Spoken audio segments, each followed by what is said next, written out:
My name is Jennifer Bullock-Moore. I am 36 years old, live and work in Columbus, Ohio. I'm a news anchor at NBC4. My journey into motherhood, I would like to say has been unique, but as I've learned along the way, there's a lot of experiences that have been shared with a lot of other moms as well. When I first became a mom, I was 27 years old. My oldest is Noah. And with him, my pregnancy, everything was nearly perfect. My daughter Harper came almost 3 years later, 5 weeks early. After I had her, a week to the day almost, I had been hemorrhaging internally and didn't know it. So nearly lost my life after having her. That was an incredibly unique and harrowing experience. And I thought would be the most traumatic of my life until my son Miles, 4 years ago, was stillborn at 33 weeks. My pregnancy with Miles had been nearly perfect from start to finish. Again, he was a little unexpected. My daughter Harper was only 1 year old when we found out that we were expecting Miles. Honestly, he was the best pregnancy that I had had. I didn't experience any kind of extreme sickness. His growth was incredible. My other two kids had been really small, but he was growing at a great rate.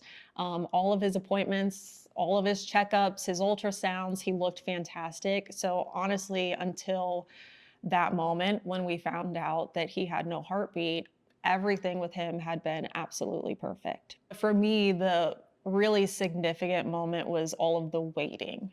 It just felt like there was so much waiting from the time we got to the hospital to the time we got back to a room to the time we were waiting for the doctor to come in.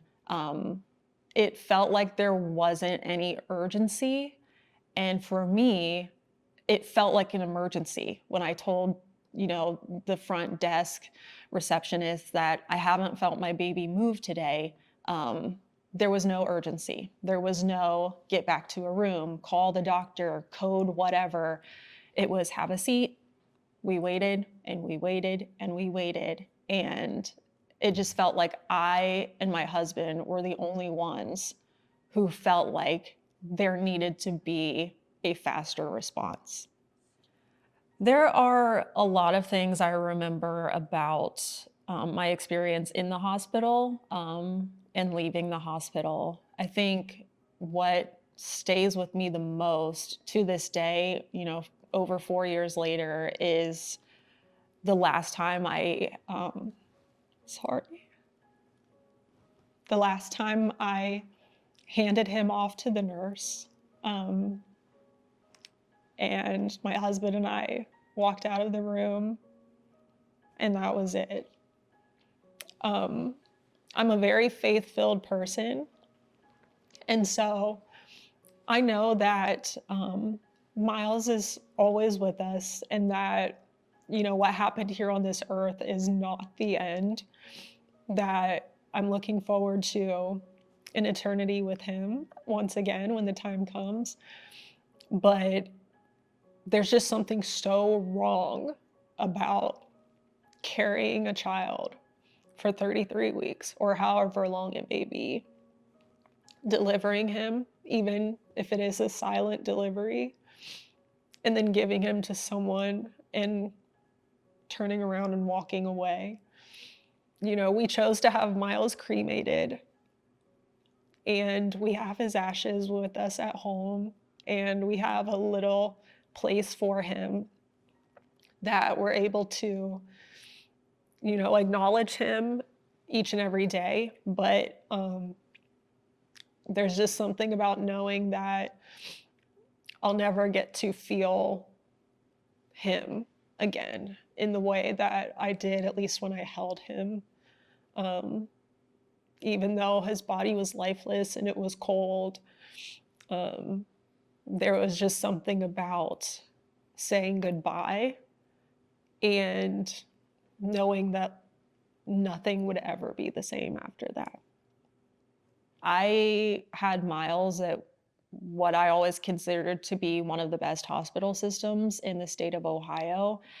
And it wasn't until I lost him that I realized all the gaps and all the holes and where there can be so many more improvements in perinatal bereavement care. There are a lot of things I have learned since I had Miles that has really opened my eyes to what can be done and that it's possible. And that's what I continue to fight for to this day. Not just for Miles, but for all the families like mine. Um, I know that, I can't stop every baby from dying. It's inevitable. Death is a part of life, but you can change how we help grieving families through that experience. And for me, it's a newfound passion to make sure that they get what they need because I didn't get it at a time that I needed it the most.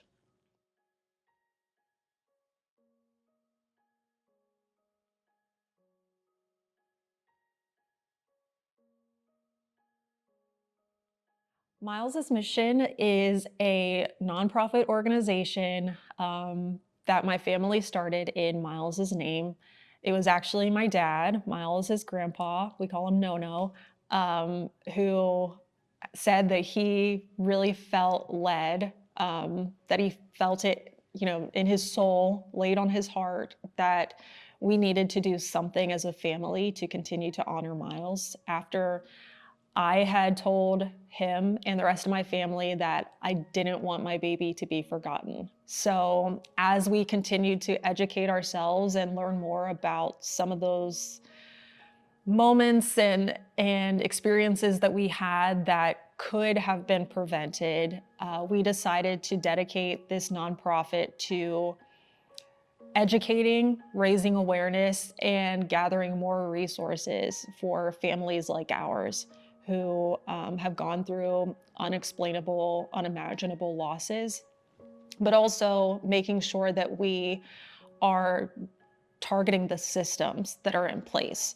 the legislation that's in place, and making a difference on not just a local level, but as far as we could possibly go.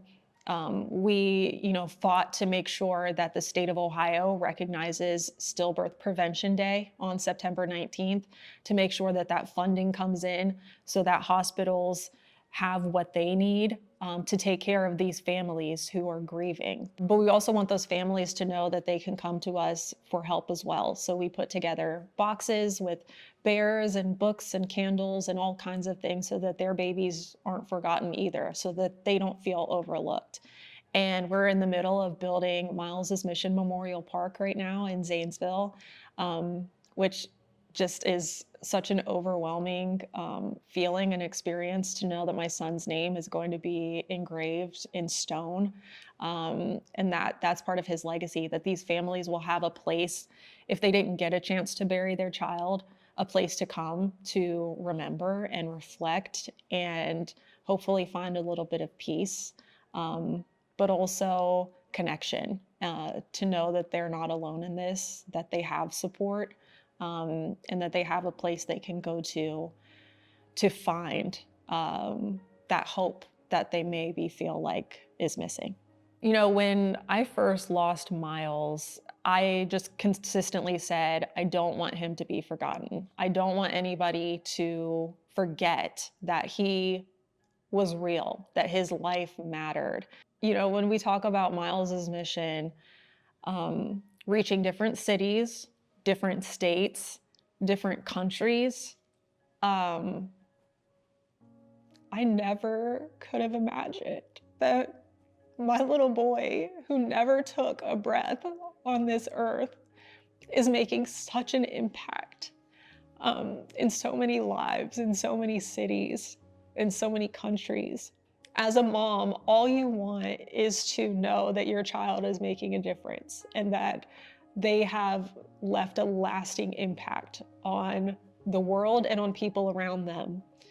And My baby didn't even have to see the world to make such a difference in it. As a mom, I am beaming with pride. I am so proud of him. And I tell him that all the time, that I'm so proud of you and what your life is. Not was, what your life is. Because as we continue to celebrate these milestones with Miles's mission, I see him growing, and it doesn't look the same as it does with my other children, but it's still just so special and unique. And that's all I can ask for as a mom.